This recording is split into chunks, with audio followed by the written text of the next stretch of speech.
Kamera ya nyumbani ni gani? Ni ile. Wakurugenzi nimewaona sana. Tangu nianze kupatiana pesa hapa show ikianza, mnajaa. Hey, ni kama mshajua. Yaani leo ni siku gani? Tuesday ni payday. Leo ni payday. Wacha tuingie pale. Iko sawa guys. I don't know.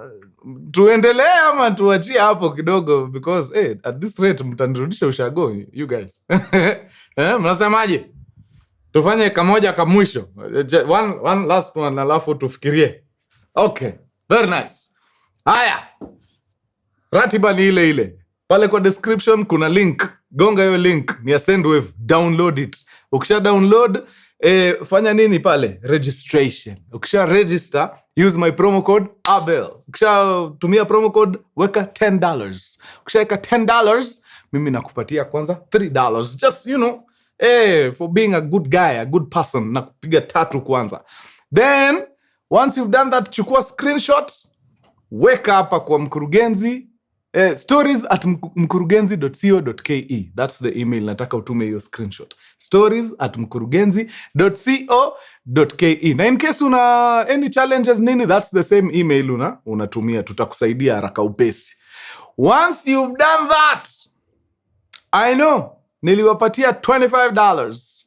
Nikatoka hapo nikaenda $50. Kidogo nikawaekea $75. Sahi, one person anaenda kuenda nyumbani na dola zake 100. $100 up for grabs. Aya, twende kazi wewe. Apanchelewa. Unafaa kuwa ushatuma nani? Kuna dola 100 inakuhusu hapa, weka. Au sio? Very nice. Twende kazi.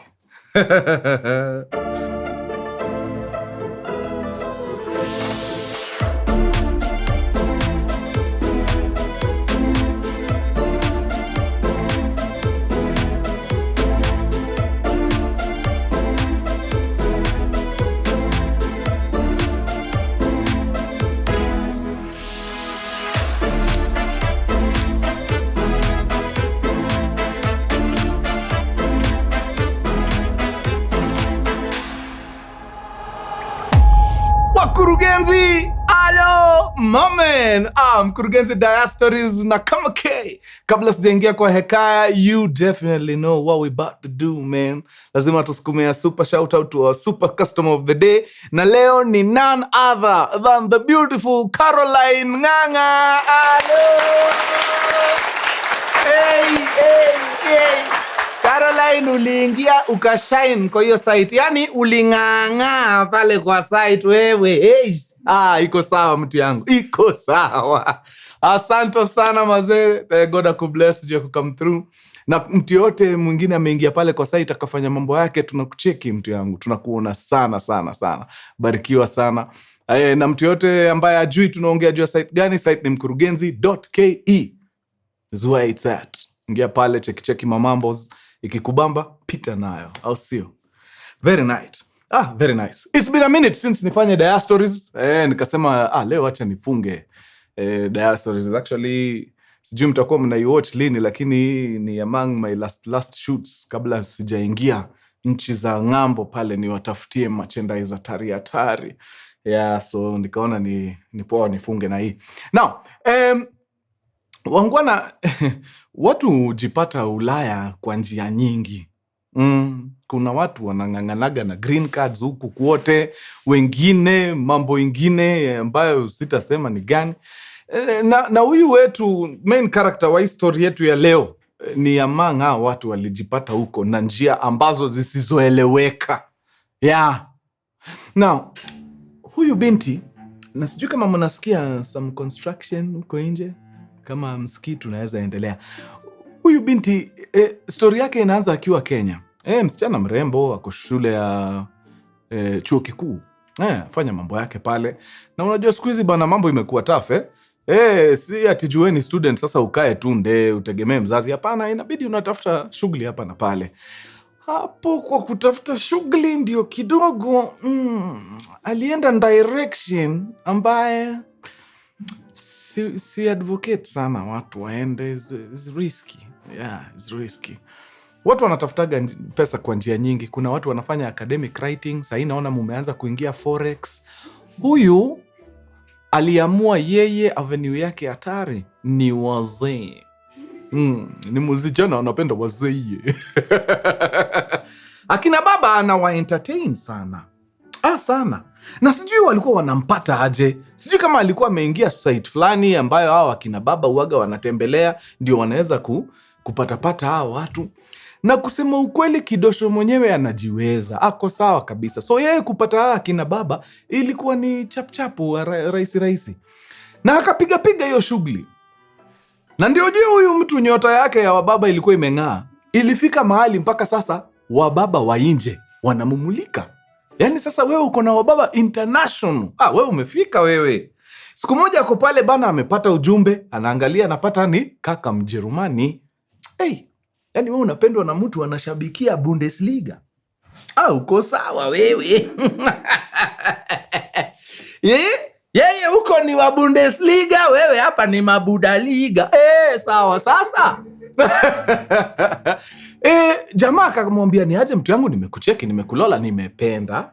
Kuna vile unanihusu. Nikiingia Kenya nitakupata. Kamza.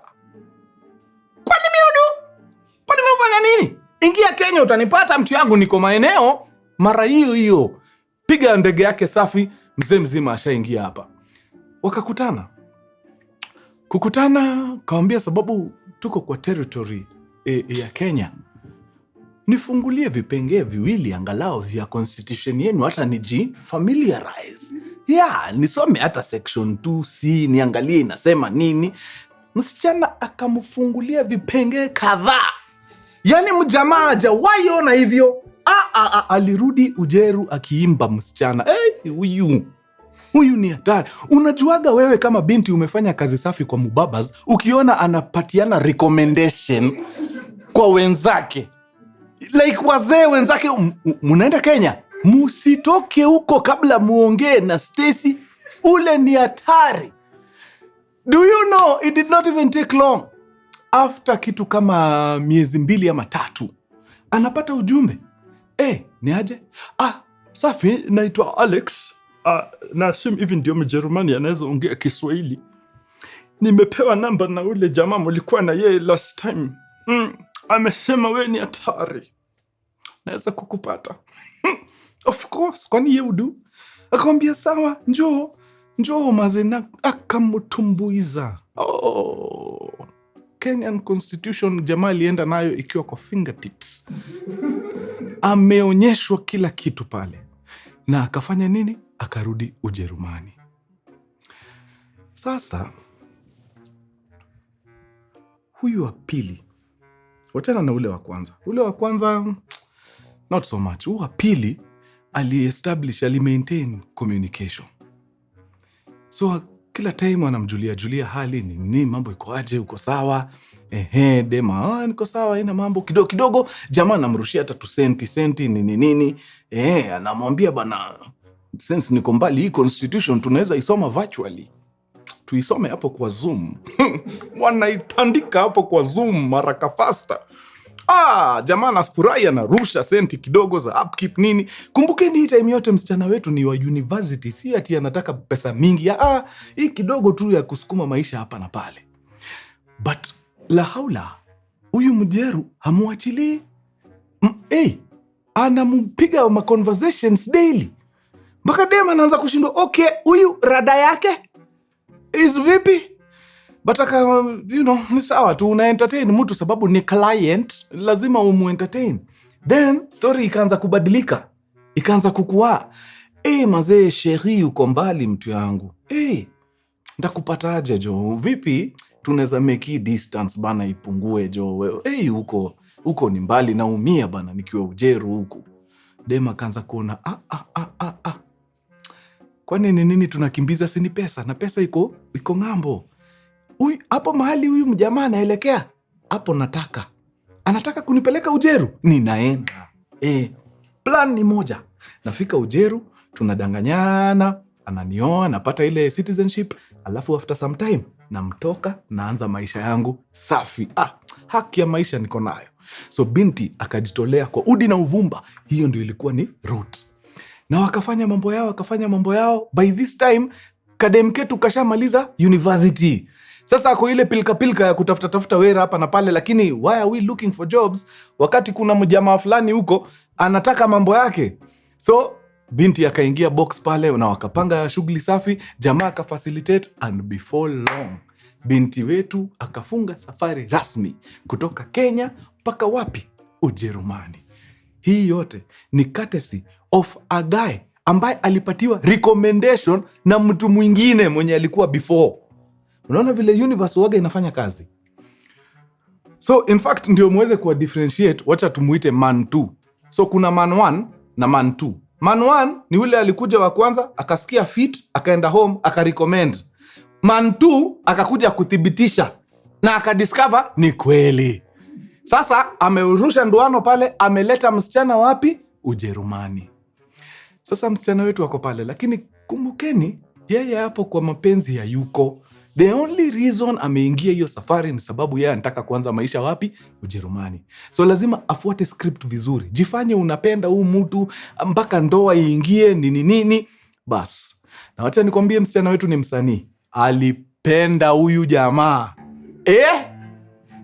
Mpaka jamaa akasema hapana. Wewe ni wakutembezwa kwa aisle wewe. Lazima ndoa, haraka faster. Wakafunga ndoa. So sasa msichana ako fiti pale, anapiga nini? Anapiga course ya Kijerumani ndio at least aanze kutafuta nini? Aanze kutafuta kazi. Alright? So msichana anaendelea na course yake vizuri. Kijeru anaanza kuishikashika polepole, hata pale Daro asumbuki sababu at least hata wenzake wanamuongelesha hapa nini. So anaishikashika. But hamalizi hii course. Why? Kuna jamaa Man 1. Nakumbuka Man 1. Man 1 from the blues anatokelezea. Ana reach out kwa binti. Anamwambia niaje mtu yangu? Tangu ile time Kenya. Bana imekuwa long, nimekaa nimekufikiria nikasema wacha nikujulie hali. Binti anamwambia wacha nikushtue. Kuna mtu ulirecommendingi akuje, believe it or not, niko kwake. Wapi? Hapa Ujeru. Wacha. Ulikuja jama ni lini? Mimi nimekuwa hapa mtu yangu, hata nimeshaanza chuo, nafanya language pale kiasi nishike Ujerumani ndio niweze kupata kazi. Lakini sababu wewe ni mtu unaona, yani tunaweza kuwa marafiki, wacha tu nikwambie ukweli. Reason nafanya German sahi ndio nipate kazi, niweze kujisimamia. Unaona? Nijitafutie kazi mimi mwenyewe. Sitaki kuambia huyu Bazuu amenileta anitafutie kazi, sababu akinitafutia yeye, unaona wakati ikifika nikianza kumtoka, ataenda huko kazi anichomee. Na sasa sitakuwa na namna. So, hii yote nafanya chini ya maji, nikitafuta kazi chini ya maji mimi mwenyewe, nikipata nikisha stabilize, mambo yangu itakuwa sawa. Man 1 huko akamwambia iko sawa hiyo. In fact, don't you worry, mimi mwenyewe ndakupanga. Niko na wasema best hapa na pale nini, na in fact kuna moja amedai anataka mtu. Hebu acha niongee na yeye alafu ndakuchapia. Kidogo jamaa ameenda ameongea na mtu. Amerudi na ripoti. Ni aje? Nimeongea na mtu wangu, amesema kuna namna. Wewe ni mtu ukitaka unaanza kazi sahi. Wachana hata na hiyo kizungu Kijerumani unajifundisha huko. Uko sawa sababu anataka mtu ambaye is English speaking. Na wewe si uko sawa kizungu? Mimi niko sawa. Bas, hiyo ndio anataka. Hii Kijeru acha. Si unajua ile ya kuombaomba maji hiyo si uko sawa? Bas. Enda anza kazi. Mwambie mimi ndio nimekutuma. Kidogo binti anaenda kule kwa hiyo ofisi, anaambia ni aje nimetumwa na Man 1. Ameniambia kuna wera uko nayo yangu. Anaambia sifa zako tumezipata. Nasikia kizungu unabumburusha proper. Anza kazi. Anza job. So binti akaanza kazi. Alright? But unajua kazi kwage ati ni sure bet. Lazima kwanza upige kama miezi kama 3 hivi. Wakuwe sure kabisa na wewe. Ndio sasa nini ifanyike? Wakupatie sasa permanent. Sasa uingie kwa cheddars vizuri. So hii miezi 3 lazima pale nyumbani ajifanye bado ako ndani, asikue red flag pale, lazima acheze game safi ndio huyu mzae asishuku kitu, right? So pale home anacheza namba yake, but ukweli wa mambo ni she cares less for Man 2. Ako kwa hiyo nyumba sababu yeye ako na goal mbele. Any other thing, nothing. In fact, sababu ya Man 1 kumconnect na Job, wakajipata wakiconverse sana. Alianza kujipata anapata feelings for Man 1. Man 2, nothing. But unaona wanaishi nyumba moja, so lazima ajifanye. Lazima acheze hii character satisfactorily. Ndio isizue nini yoyote. So ikakuwa ndo hivyo. Then siku moja Man 2 ambaye ni mtu wake akakama akamwambia, baby, mazee niko na sister yangu anakuaga Australia. Sijamuona in a very long time, utaniruhusu nifanye nini? Nikimbia Australia nimcheki. Demoto kada iko sawa? Enda ona sister mazee. Mimi hapa niko home. Hapa hizo 2 weeks nitangangana peke yangu. Upweke itanipiga lakini nitakuwa sawa. Uko sure? Wewe usijali, wewe enda. After 2 weeks tutaonana. Man 2 funga virago, enda Australia kwa sister yake. 2 weeks. Man 1 akaanza kuongeza ma phone calls, chats zinaongezeka.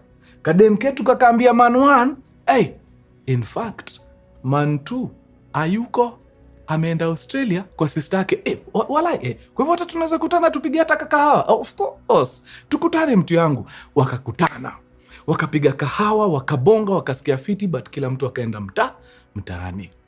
The following day akamuita tena, ni aje mtu yangu? Sasa badala uboeke huko na mtu wako hayuko, situpige ile kahawa tena. Of course, tuende tupige kahawa. Wakakutana, but kahawa ikageuka mvinyo, wakapiga mvinyo, wakaenda nyumbani. Hii raundi dem akaambia jamaa, hata si uingie kidogo, ingia kiasi. Jamaa akaingia. Nini news?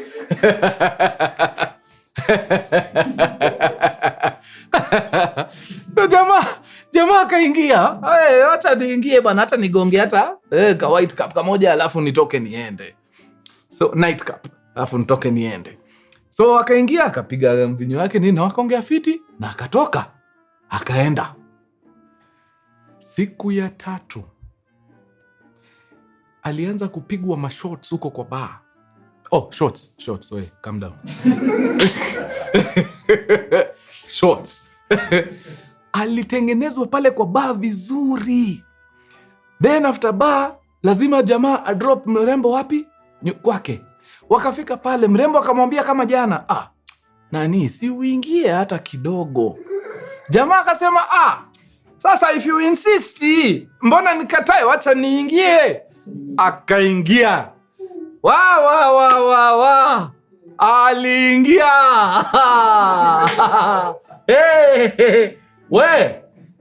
Hiyo siku walisema, leo lazima ujue uko kwa hii land yetu inaitwa Deutschland. Tunafungua constitution ya Kijerumani tuisome proper. They were a formidable team. A formidable Mannschaft. Hivyo ndio team inaitwa na Kijerumani. Mannschaft. Now, nigonge funda. My bad. Kutoka hapo, addiction ikaingia. Kila siku tunakutana, tunaingia pale chambers. Tunasoma vipengee viwili. For you, the remainder of the days zenye mzee alikuwa wapi? Alikuwa kwa sister yake Australia. Mzee akarudi kutoka Australia, Man 2. Man 1 akapotea kidogo sababu unaona mzee wa nyumba amerudi. Mrembo, mambo iko sawa, nini wanaongea, yani ako on her best behavior. Mtu wetu hata hajakaa wiki 3 asha kuja tena. Kuna ranch yangu iko Ushago, sijaenda kwa hiyo ranch in a very long time. Utaniruhusu nikimbie huko kwa hiyo ranch nioneone angalau vitu zisikuwe zinaharibika huko? Dema namwambia enda. Sasa mbona hata unaniomba ruhusa? enda ranch wewe, kimbia ranch, enda angalia mambo iko sawa, mimi nitakuwa hapa. Jamaa anamwambia, haki niliangukia bibi, niko sawa. Sia, jamaa anaenda kwa ranch. Akitoka tu hivi, man one anachukua usukani kutoka hapo. Wanatumbuizana proper. So inaendelea hivyo, jamaa anakaa ranch siku 4, anarudi. Akirudi, man one anapotea. Now, here is where things start taking a very strange direction. Siku moja, man two, mtu wake, amerudi kutoka hizo safari zake fulani. Ametulia hapo, kadem ketu kako maeneo, kako fiti, kako hapo kametulia. Then, man two, vile ametoka ameenda sijui jikoni kufanya nini, simu ikalia. Ting, kale kaping kale.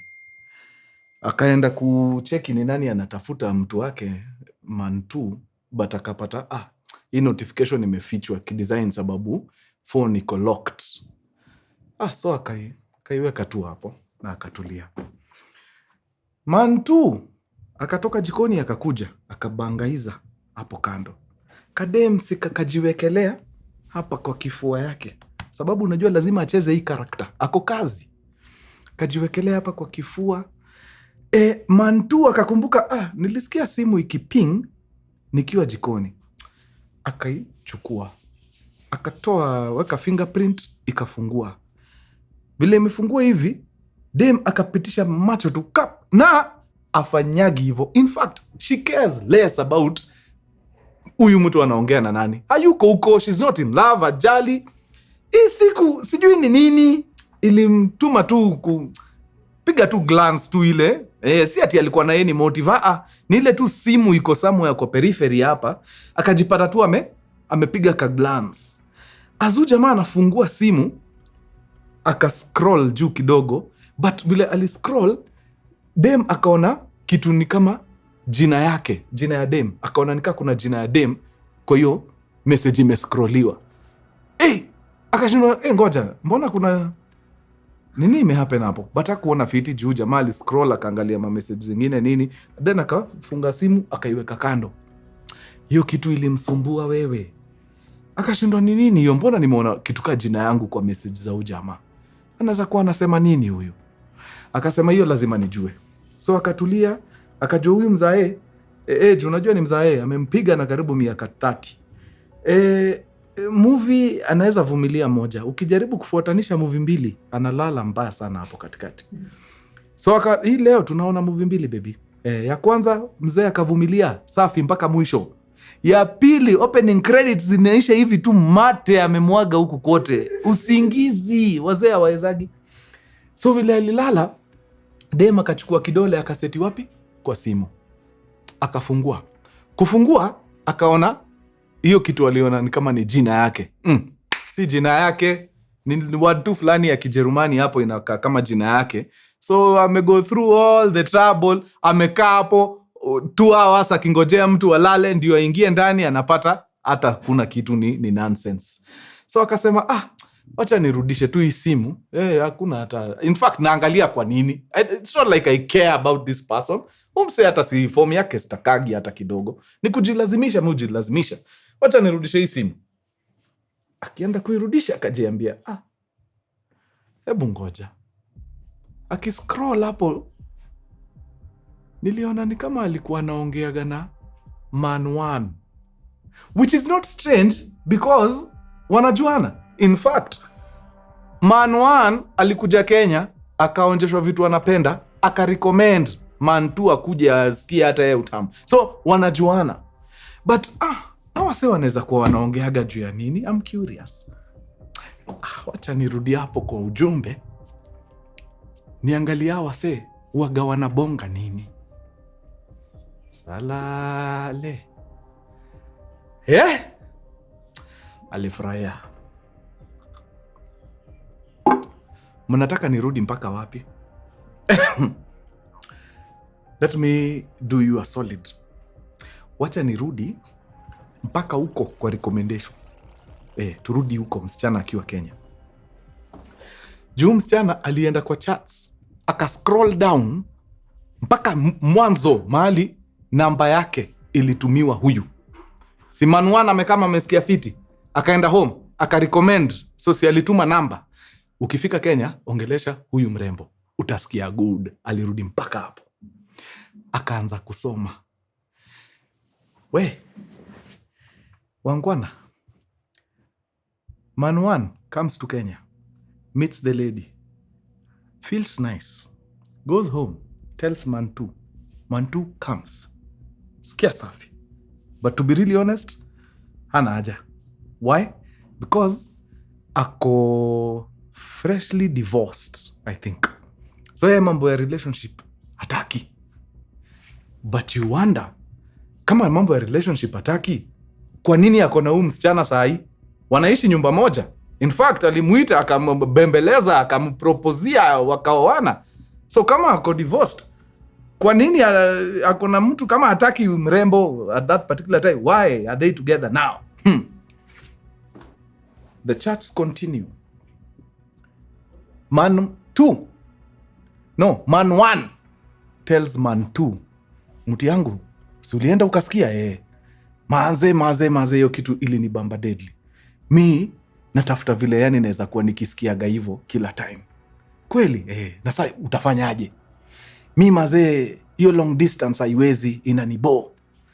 But sasa unacheki mimi siwezi anza kuleta mresh. Sababu gani? Sababu nimeoa.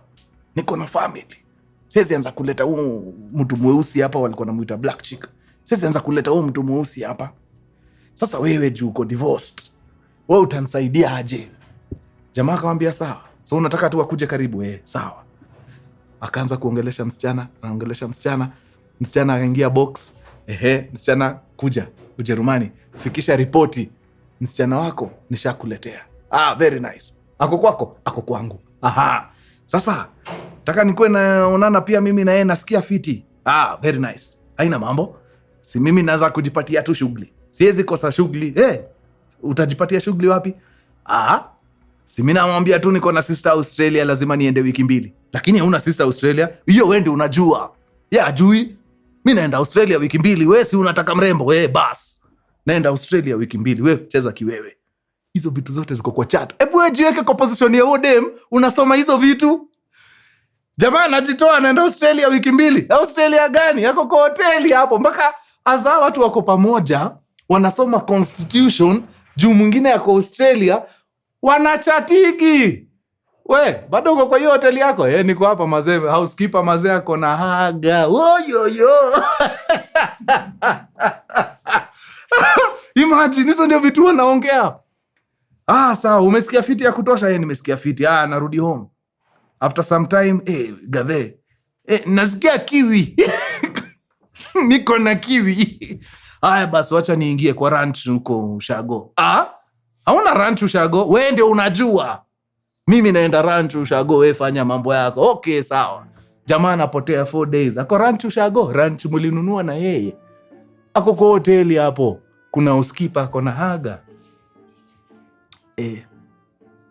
You can imagine the shock on the girl's face. Akidiscover yote ilikuwa ni nonsense. Number 2, what do you do from there?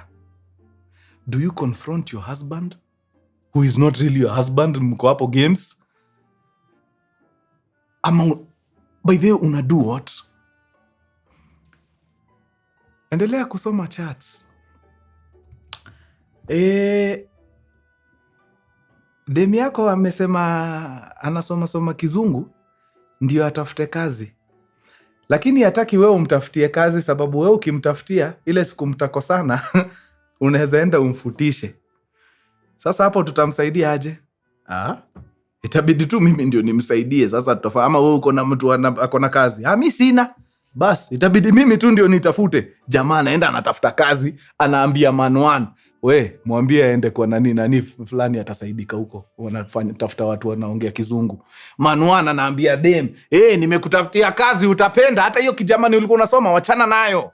Anataka tu watu wanaongea kizungu. Dem anagundua saa hiyo hata hii kazi anaendaga ni mtu wake aliitafuta, akapigia ule msee back pass. Wanaume ama ni Wajerumani wanakuaga thara. Sijaona watu wako devoted hivyo sababu ya tam.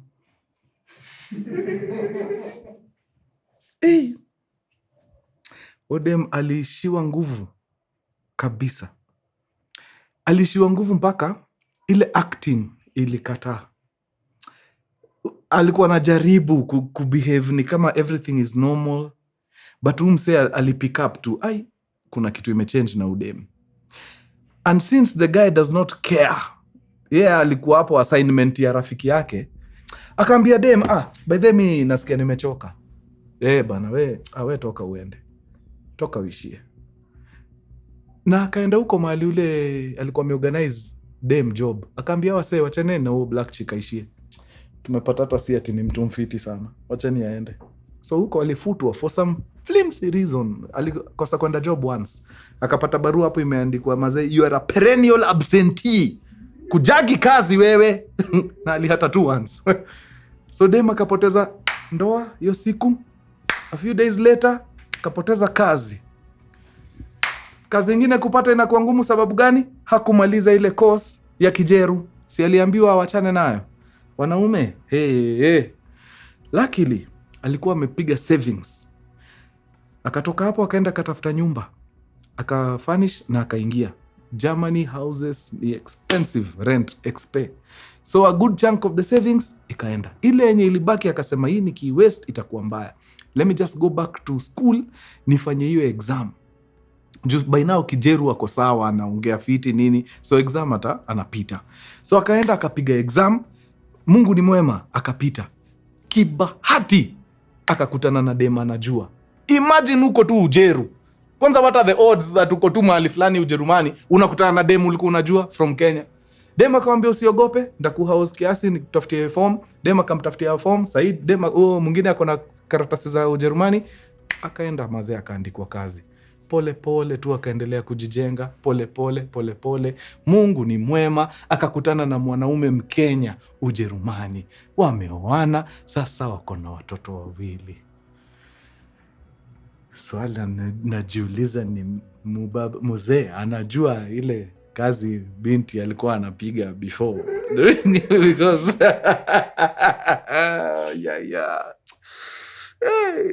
Enyewe tukiendelea tu na maisha hata tusijali juu ya vitu watu walikuwa wanafanya zamani. Tatupa mbao. But all is well that ends well. Msichana ako sawa.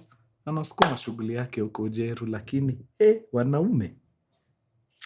Yani alikuwa nakutana na vitu zingine mpaka anashindwa what?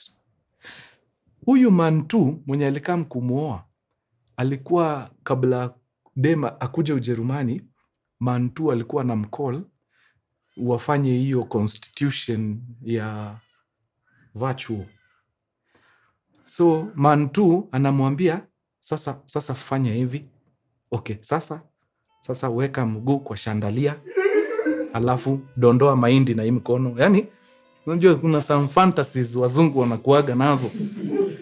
Sasa dem akipitia zile charts anapata si hata Mantu alikuwa na hizo nini. Mantu alikuwa anafuata instructions za Man1. Man1 anamtext anamwambia ni aje. Sasa mwambie afanye ABCD. Then huyu anaambia dem akifanya hiyo recording inachukuliwa, sijui ana screen grab ama anadu nini, anatumia Man1. Haki ya Mungu wanaume. But anyway, yaliondwele sipite. Saisi yako na familia na anaendelea sawa. That is all that matters. Usiangalie mambo yao. Wachana na hiyo ikusaidii. Sababu hata yako tukianza kuangalia wewe. Wachana naye. Bas, wacha nimalizie hapo. Imekuwa tu sana nyinyi watu wa nguvu. Tuonane round 2 adios muchachos.